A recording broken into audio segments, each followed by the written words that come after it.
అంటే తాండూరు మున్సిపాలిటీ ఏర్పడినప్పటి నుంచి కూడా ఇంతవరకు 1వ నంబర్ వార్డు మరి 24వ నంబర్ వార్డులో కాంగ్రెస్ ఎప్పుడూ గెలవలేదు. ఈసారి మాత్రం చరిత్రను తిరగరాస్తూ ఒక కొత్త చరిత్రనే సృష్టించిందని చెప్పవచ్చు. అది తాండూరులోని 1వ వార్డు నుంచి ధనసిరి నాగలక్ష్మి బీఆర్ఎస్ పార్టీ నుంచి, మరి అదేవిధంగా కృష్ణారెడ్డి బాలకృష్ణారెడ్డి కాంగ్రెస్ నుంచి 24వ వార్డుకు గెలవడం జరిగింది. అయితే ఈ 2 వార్డులు కూడా ఎప్పుడు కూడా బీజేపీ వాళ్ళే గెలిచేవారు. కానీ ఈసారి మాత్రం చరిత్రను తిరగరాసినట్లే అయింది.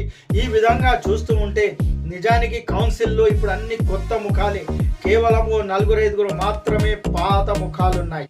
అయితే ఈ విధంగా చూస్తున్నట్లయితే జనమందరూ ఓటర్లందరూ మార్పును కోరుకుంటున్నట్లు మనకు కనిపిస్తుంది.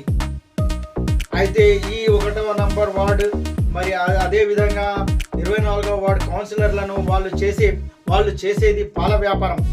ఆ విధమైన వ్యాపారం చేస్తూ వాళ్ళు కౌన్సిలర్లుగా గెలవడం జరిగింది.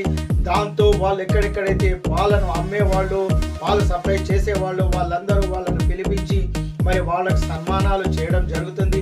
మరి ప్రత్యేకంగా బీఆర్ఎస్ పార్టీ నుంచి మాజీ ఎమ్మెల్యే రోహిత్ రెడ్డి కూడా వాళ్ళను సన్మానించడం జరిగింది. అదేవిధంగా బాలకృష్ణారెడ్డిని కాంగ్రెస్ వాళ్ళు సన్మానించడం జరిగింది. అయితే తాండూరులో మాత్రం ఇది ఒక కొత్త చరిత్రని అని మనం చెప్పవచ్చు.